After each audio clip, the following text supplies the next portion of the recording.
Alors le livre que j'ai écrit en fait part du principe que dans les systèmes complexes, il y a plusieurs niveaux de lecture d'un même phénomène, et le comportement des parties, et puis les parties, en interagissant entre elles, créent des tout.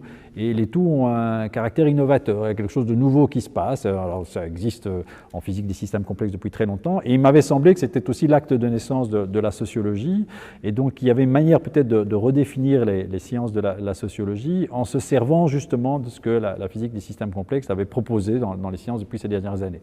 Et en fait, je fais de la modélisation informatique des phénomènes sociaux où on a des individus qui interagissent entre eux, et en interagissant entre eux, ils produisent des comportements collectifs qui ont un caractère de surprise, c'est-à-dire il y a un inattendu, si vous voulez, dans le comportement collectif par rapport aux individus. Par exemple, les foules se comportent différemment que les individus qui constituent les foules.